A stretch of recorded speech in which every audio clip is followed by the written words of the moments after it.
Welcome to the Opinionated Benchwarmers Podcast, episode 165. Your opinionated benchwarmers are back to do what we do best, and that's discuss sports. Got both of my brothers in here, Carlos and Ramon. I left out the last names this time. How y'all fellas doing, man?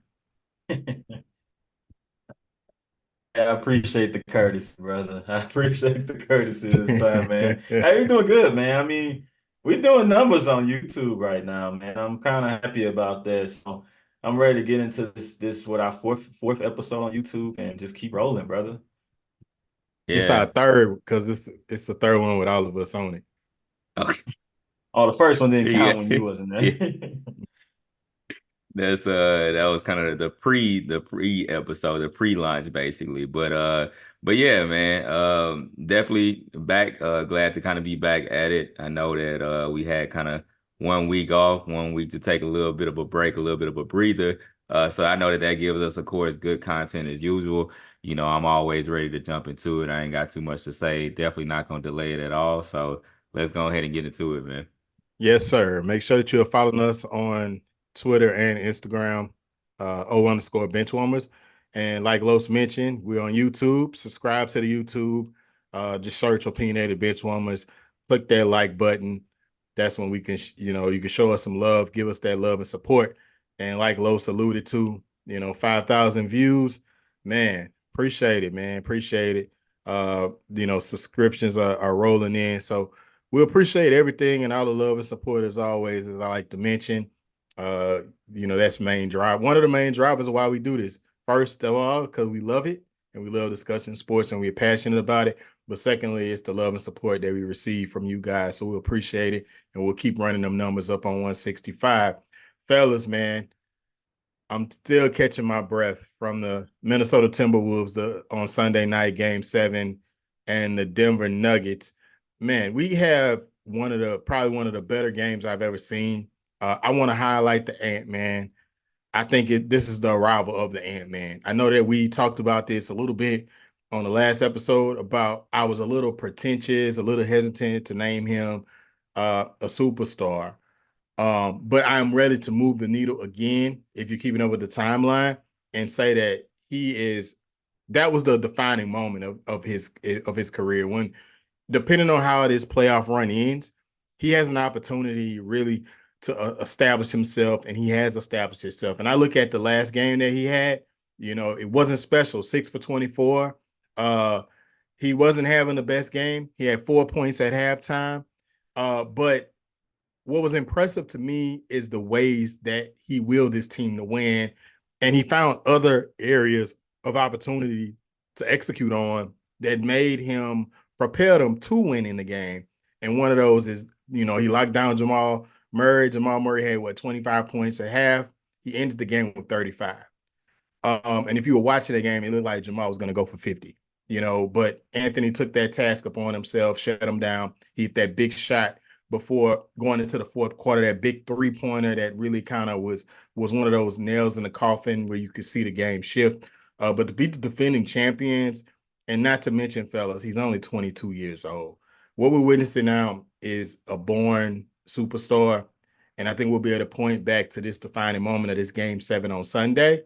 And I am so excited to see what he's able to do against the Dallas Mavericks in this Western Conference Championship.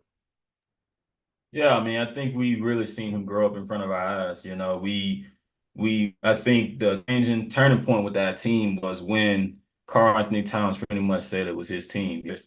I can talk about all three of our favorite players and like Kobe. Kobe would have kept shooting the ball, right? Kobe would have kept shooting the ball and kept going, but he kept passing it out of the double team. So I'll leave. Yeah, I think just kind of chiming in on it, kind of we talked at length about, what we think about Anthony Edwards, how he's risen to the occasion time and time again. I think that ultimately when I look at him, one thing that always stands out to us as we talked is we like to see two-way players. We like to see guys that take that challenge on both ends of the floor. And so I think that you see him, rising to the occasion now as a two-way player. You see him wanting to take on that task, as you mentioned, Jamal Murray and taking that on his shoulders to go ahead and slow him down. And you heard him kind of talking after the game about him either slowing him down or shutting down Jamal. And so I like also too, that he doesn't shy away from any of that. He doesn't shy away from even mentioning it after the game. He doesn't shy away from saying it before the game, in the middle of it. Like he's just carries himself with that aura. But I think also too, and not to take away too much or anything of that sort, but I think recognizing that just collective team effort as well too. Like, honestly, I probably leading into the playoffs, I don't think I would have picked the Wolves really to totally have the best shot to win it all. But, I look at that team and they've come together just as a dynamic team. We see what they can do on the defensive end when they ramp it up as a team defensively. And now you're seeing, more and more pieces. You got Cat that has, of course, the opportunity. He can get 20, he can get 30, he can get 40 if he wants to go after it. You saw what Jaden McDaniels was able to do in Game 7 and give him 23 points. So you're able to see what they can do with bringing in a guy like Naz Reid off the bench. I know that he's maligned, but every now and then, I mean, did y'all see the turnaround jumper from Rudy Gobert? Oh, I was gonna get to that in a moment. My bad to steal a thunder, but Nah, you just to good. Go say, ahead. just to love it. say all of that, man. Like shout out to Ant-Man, and we recognize him, and we see that he has stepped into that superstardom. But man, this Timberwolves team is something to definitely be reckoned with as a total squad. Look, man, I will say this just to get it back to Ant. 6 for 24, finished the game with 16 points. I mean, it was the best 6 for 24, 16-point game I've ever seen by a player. And the intangibles, if you watch that game, and I had a discussion with the counterpart, if it's easy to look at that box line, or it's easy to bet on his props and say that Anthony stunk up the place. And he did in the first half. But like Lo said, he was willing to keep shooting. We compared him. He's getting comparisons to MJ and Kobe, like Lo said, and that's what that was. And it's a breath of fresh air to see a young man that actually cares. You hear him in the post game talking about Kyrie gonna be my assignment. I'm excited to see what I'm gonna do about him. He just is exhibiting the game. He's what the game needs. And then I'll bring it to this. No, I'm gonna keep it on Ant. We'll get onto some various topics. I'm gonna stay here for a little while because there's so many topics. But I think that the Timberwolves could get there to the end. Like, I really feel like they potentially could win it all. Now, I'm interested to see how the first two games go against Dallas and get a good feel on it. But like Wait, you wait, said, wait, wait, wait. Hold up. Now, I already talked about Los with the Shaq method a couple podcasts ago.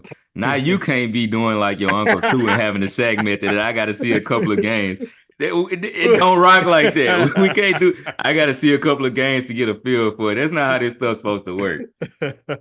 Look, man, like you said, I like the Mavs, and I like Kyrie and what he's been through, and how he hasn't been in this position since what 2016. 2016 he's not been to a conference finals. So I mean, I like that aspect of it. But I tell you what, and I'll be honest with you, I'm becoming a real fan of Anthony Edwards. He's becoming one of my favorite players in the league. 22 years old, and the leadership that he exhibited Sunday night, it's not easy. Many young guys would have hung their head, would have forced things, would have, shut down on the defensive end, but he did not do any of those things. He kept shooting. I never saw him waver. I never saw him lose his confidence. Like I said, if you point to this point of his career, I think that this will be it. When he becomes the superstar that I know he's going to be, in the face of the league that he will be, we can point to Game 7 against the Nuggets to beat the defending champions. I mean, that was I don't know. I mean, I've never been this excited about a win on another team outside of the Lakers. But, that was defining to me. Yeah, I'll just go ahead and say it. I think he's a face of the league for me already, at 22, which I don't know if that's even a bold statement. But to me, That is I a think bold statement. when you knock out the defending champions and you do it the way that you did it, and you were leading that team, and he has everything that he needs to do. I even like his shoes, man. Like I seen Oh, a yeah. meme talking about he might have me in like some jeans in his shoes. I love his shoes. So Man, I was trying to anyway, get some in February. They were sold out. And back in January, they were sold out. But I know I'm not going to get a pair now. yeah, no, they're just gonna go up from now. But again, I would just say now, I think Anthony Edwards is the face of the league now. I'm not ready to say that yet, but I do believe that's in his future. Yeah, I'm not totally ready to say it yet, but I 100% agree that I think that it is in his future. Just his style of play, his demeanor, the way he carries himself, he's a guy that people are definitely going to root for. And the thing about it is, I think that eventually, too, he becomes kind of that polarizing figure that you pretty much have when anybody is the face of the league. Like, you're going to have that camp, of course, that we're joining in, that we really like him as a player. And you're going to have definitely that hater camp that comes up and rears his head. We already able to see kind of how some Denver fans were looking at him, obviously in Game 7. So I Yeah. think that's definitely going to be interesting going forward. And it's the MJ effect, it's the Kobe effect, it's the Patrick Mahomes effect, it's the Tom Brady effect.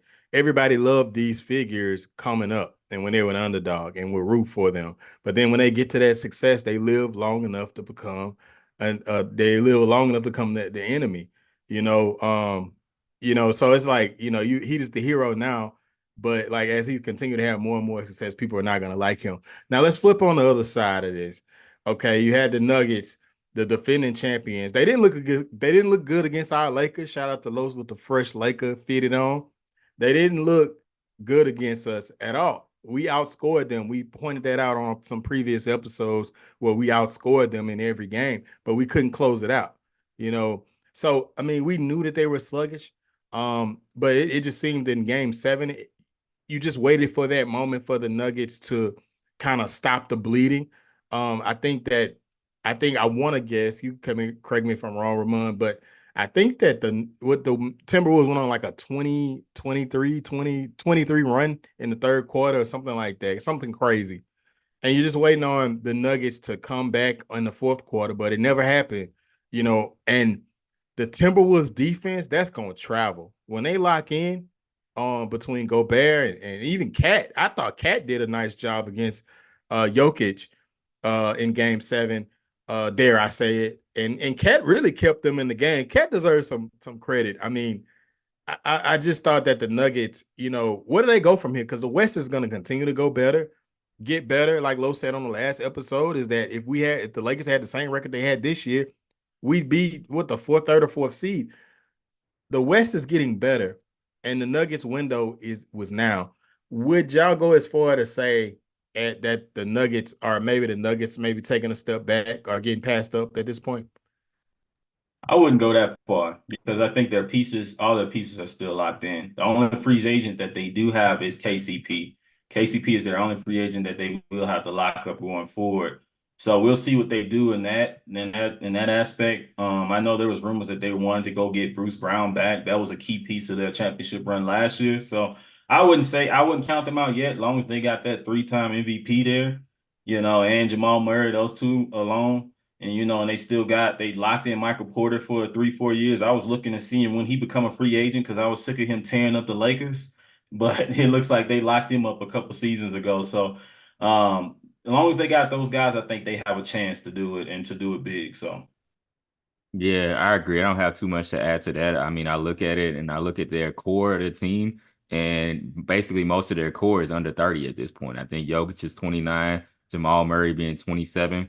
We talked about Michael Porter Jr. being 25, and I think Aaron Gordon is 27, 28. So you look at a team that, hey, they just won a chip last year. They went to Game 7 this year with a team that has a chance to win it all. A team that, not to get ahead of ourselves, but a team that I'm picking to go to the finals at this point. So I don't think it's time to just press the panic button just yet. We see these kind of things happen all the time. We don't see too many dynasties at this point. Really, honestly, since I don't know if it's been 2018, 2019, since 2019, I think we've had a different NBA champion every season. So, if we were to just say that every team's window is done or folds after they don't repeat or something of that sort, I think that would be kind of premature to say something of that sort. So, I still would say Denver has a chance going forward. Yeah, I mean they have a choice. Definitely have a chance. I just look at just the scope of the league. I anticipate the Lakers are going to get better and take a step forward. I think that we probably was maybe a piece and a head coach away from making some real noise and being a true contender. I look at Jamal Murray, who tends to shrink in moments Of course, he had 35 points, but don't let him fool you in Game 7. He struggled throughout the entire series and was inconsistent throughout the first and second round. I think I think it's a little unfair. I know what you're saying. I'm rocking with it for this series, but I think it's a little unfair to talk about him shrinking too much. Like Jamal Murray has been big in moments too. He was what in the big in the bubble. NBA Finals. Nah, he was big in the NBA Finals last year. Honestly, it could have gone either way between he and Jokic winning that MVP. Jokic deserved it, but he had a chance. He was big against us, honestly, in the Western Conference Oh yeah, Finals I last mentioned year. that he kills us. Yeah. I mean, he So kills the Lakers, I think but it's a little unfair. I know he struggled maybe a little bit in this series, but I think it's a little unfair to say that in big moments he not that dude. Because to me, honestly, in postseason he plays better than regular season. yeah, I mean, I could see that too. I mean, he did hit two game winners on us, so I mean, I can give him that. But again, it's against us. He hates us. Like, what were these performances at against us? But anyway, not that this is Laker podcast, but um, my point being is that I feel as though the Mavs will take a step forward. I feel like the Pelicans are on the hinge, on the cusp. I think just the West is just a gauntlet. Phoenix Suns aren't going anywhere. They're gonna figure a way to get KD, uh, to be a contender team. I mean, it's just a bunch of teams right now. I mean, it's a log jam in the Western Conference, like it always is. But I just feel as though if they come back with the same roster, I don't know what is Michael Porter Jr. Wasn't performing the way that he normally does as well. So I don't know. I mean, I'm not counting them out. I'm not saying their windows closed. Of course, they have a shot, but I will say, I do feel like, this year was the year to do it if they were going to do it, because it's only going to get tougher. It's not going to get easier. Yeah, I mean, we'll see. I mean, I hope you're right. I mean, I'm not like I'm rooting for them or anything like that. I hope their window is closed. I hope that they are terrible going forward. Yeah. Just like you mentioned, I mean, Now, you I'm got to not saying mention their window is OKC. closed. You Yeah, got to mention OKC as well too, as a team that's going to only exactly. continue to get Yeah. better with all the assets that they continue to have. But so yeah, I hope that your point is right. I hope that they don't. I hope that they do take a step back. I'm just saying from the outside looking in, I wouldn't be pressing the panic button just yet, based No, upon what they yeah. still got. Yep, I feel it. So yeah, so we go to the Eastern Conference. Obviously I didn't lead off with that. Not much to talk about. Boston has skated throughout this whole playoffs. I mean, come on. Then they get this cakewalk of the Pacers team. The Knicks, of course, they just fell apart at this point. Brunson fractured his hand on a freak play. I'm like, what is going on? OG Anunoby went down. Josh Hart had some problems, abdominal strain or whatever he was dealing with. Uh, it just was a mess. I mean, they didn't have Julius. They lost Mitchell Robinson. This Knicks team, and even despite all of that, they was able to will themselves to a game 7, only to fall short against the Pacers. Yeah, I mean, like you said, I think the Knicks would have been a fun story to move forward, right? Watching them, but excuse me, I got to sneeze, guys. Dang, we got to step in. My bad, Technical man. difficulties. That never happened on a podcast. That's crazy. But anyway, no, You I sneeze look for at the them. truth. I know, right? But when I look at their team, it's like you said, the injuries, they couldn't overcome them, and I would love to see the Knicks because of a historic team, and we know how long the Knicks have been down, right? We've been saying it all year. Boston is the best team. We said it on previous podcasts that nobody can match up with Boston 1 through 6. Yeah, nah, definitely. I mean, hats off to the Knicks, kind of in the effort and everything that they put forward. We continue to see them step forward, as a franchise. Just to that point of playoff relevancy is something that they, haven't experienced in some time, and that's no shade by saying that, but just speaking facts.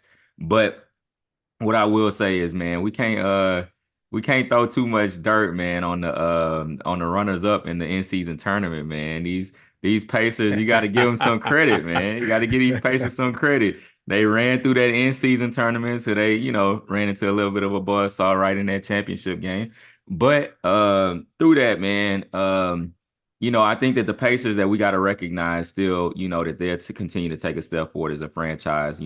It's taken them a while until they've been able to kind of get this relevancy again, as a contending franchise. We know, of course, them facing us in the 2000 finals. We know kind of everything that they had with that team that really had a chance to make it all the way there in '04. And then we know what eventually, of course, happened to that team with the Malice in the Palace and all that kind of broke some things up. But seeing what they're doing with, Tyrese Halliburton, and the pieces that are surrounding him, Miles Turner continuing to be him and step into his own. I think that they're a fun team to watch. Now I do kind of getting into your point when taking a holistic look at the East. I do feel that the Celtics, man, they, like you said, they've had a cakewalk thus far. Um, I'm hoping that the Pacers can give them a challenge. I don't know. And looking at it on paper, I don't really see it. But man, I like Tyrese Halliburton. And if you ask me who I'm rooting for, of course, in this series that's about to be coming up, I'll tell you I'm rooting for the Pacers to get it done against the Celtics. No, absolutely, absolutely, absolutely. Look, Tyrese, if they're gonna have a shot at this series, Tyrese is gonna have to be more aggressive. He's gonna have to do it. They're gonna need his offense. Miles Turner has stepped up in the previous series. Um, against the Knicks. I mean, Tyrese is going to have to be aggressive. He's going to have to start off early. He's going to have to get it in early. And if he's not able to do that, then I don't think the Pacers have a shot because the main thing is that you have to match Boston's firepower on offense. Now, what will help them is that there's no Porzingis, so we'll see what that means. But other than that, I mean, I'm with you, Ramon. I hope the Pacers is able to get our arch rivals out of there. Even though I like Tatum. I like his game. I like he's one of the stars of the league. I like the way he plays, but he's a Celtic. He's on the wrong side of things. He need to come to LA. Anyway, I keep making these Laker plugs, but Right. let's You do just it, can't help gentlemen. yourself. Let's do it, gentlemen. We got game one starting tonight as we record. So we got game one of the Eastern Conference Finals. As we mentioned, the Pacers versus the Celtics. Um, I was gonna go round table here and give outlook and then give your guess on how many games this game is gonna go and who's going to the NBA Finals. Yeah, I'll just start it off, and I think they beat them in six. I think the Boston Celtics beat them in six. I think nobody's giving Indy a chance in this series, and I think they find a way to win two games in this series somehow, some way, and surprise some teams. But I think that it won't be enough to beat the Celtics. So I got Boston in six. Yeah, I agree. I'm not gonna add too much to that. I have Boston in six as well for a lot of the same reasons, but as we've already alluded to, you know who I'll be rooting for. So Hey, clean sweep here. I got Boston in six as well. But I just think that the pace of play that the Pacers are going to play with is going to be relevant in this. They both have similar styles of play, but they like to put up some threes. But I think Boston just has too much firepower. When you look at Jalen and Tatum, I mean that's 1A, 1B. You take Jalen and put him on any other team, he'll be a number one. He'll be averaging almost close to 30 points. Both Tatum and Jalen are special talents. So outside of Porzingis being a part of the game, which I don't think is relevant up until this point, it only be relevant in the NBA Finals, uh, which we'll get to our prediction there. They'll need them. But for now, I think they can get by. So but on the other side, we got West Coast, which is my game that I'm looking forward to the most. It actually comes on at a decent time, 8:30 Eastern time. Um, that's the none other than the Minnesota Timberwolves and the Dallas Mavericks. Who we got? Yeah, I'll start it off. I think we got I'll go Minnesota in six. Minnesota and six again on this team. I think that their defense is going to be enough to at least nobody can stop Luka. He's like Joker. Nobody's gonna necessarily stop him, but it's gonna be enough to frustrate him in this series. And their defense swarms. Their defense swarms. We've seen it in the last series, and I think they have enough long bodies to put Oh, on Joker. And I I knew it was think coming. I think Anthony Edwards too the job that he does on Kyrie is gonna tell a lot about this series. And I got them stepping up and winning in six. Yeah, I'm a roll right along. Same thing. It's crazy that we keep having the same predictions, but I honestly had a The boring Timberwolves. pod. Yeah, I know. I know. I should have spiced it up with something different, but I got to be authentic for the listeners. I can't just give them something random. So I'm rocking with the Timberwolves as well. I think that they'll get it done in six. I think that they're just the more complete team from top to bottom. A lot of the stuff Lowe said from what they present from a defensive standpoint. I think Anthony Edwards is just kind of on that tear right now at this moment. Continuing to, as we've already talked about, him rise as a superstar. But to your point before too, Rob, man, I think that Karl Anthony Towns is gonna have something to say in this series as well too. And so I got Timberwolves in six. I just think that they're the more complete team. Yeah, I mean, after 9 years in the league, Cat can finally take a seat back and play his true role. He never was the guy, but he's good as your number two. He's good. You know what I'm saying? He doesn't have to be relied upon. And I think that leads to the success for the Timberwolves. For my prediction, I got this for you guys. Since in game two, game three, and game two, game three, and game four, PJ Washington scored no less than 29 points in a game. Now, I think if the Mavs was to have a shot at this series, they're gonna need Kyrie to do something and not give them 9 points. If PJ is gonna play like this, Kyrie has to step up. He has to be aggressive. He can't wait his turn. He got to take the game in his hands, and I'm confident that he does because he constantly steps up when the lights are bright. But he cannot take a back seat to PJ. If PJ is gonna give you 20, Kyrie needs to give him 20, and of course Luka's gonna give you 30. So they need that. With that being said, my prediction, I have the Timberwolves taking it, but I'm going to take them in 7 games. I do think that this series will be close. I do think that it's a coin flip at this point. I do like the fact that the Timberwolves can throw multiple defenders at Kyrie. So they have Jaden McDaniels, and then they have, of course, Ant-Man, who's not going to shy away from the matchup as well. So with that in combination, and combination of the size of Gobert and Cat, I just think it's a little bit too much for the Mavs. So I'm gonna go. You need an amazing series by PJ and Kyrie for them to have a shot. But I got the Timberwolves in 7. I do think that PJ will have a couple good games, but I don't think it'll be enough. Yeah, let me ask you. So, if you going into this series, who do you think will win out in kind of that, let's just say PJ Cat matchup? I mean, I look at I answer this question in 2 ways because when I evaluate Cat gets a lot of ticky tacky fouls and dumb fouls. I mean, let's just call it for what it is. I do think if PJ is aggressive enough in the post, he can get Cat into foul trouble. And if that's the case, that will limit Cat's opportunities on offense if he's on the bench. So I do think that I think but Cat's skilled and what he showed me last game. I mean, I don't see it stopping, so I lean towards Cat. I tried to talk I myself know I was about to in say the I got you a PJ. little flustered over. I tried Oh, I tried to wait a talk You- myself in the minute. PJ. I couldn't do it. Who you got, Los? I mean, Cat easily, man. I got Cat. I mean, I Man, you like gotta make it PJ. entertaining, man. You can't. No, because I think PJ did a good job stepping up, but this is his first time competing in his career on a team that's successful. And so he did a good job last series, but I think that he's not been consistent in his whole career. I don't think why all of a sudden he just become consistent now. So I got Cat, man. I think Cat is doing a good job in that number 2 role. Yeah, I'll take Cat as well. I think Cat is the better I'm the player, only one but that's gonna make it nah, suspenseful. no. I mean, it's really not bad to make it suspenseful because I don't want to like slight PJ at all in the level that he's been Yeah, playing at. yeah, Like he's he's been been playing playing nice. real Yeah. good basketball, so I'm not trying to slight him at all. I just think that Cat is a better player, but PJ hats off to the level he's been playing at. I just thought it was kind of interesting.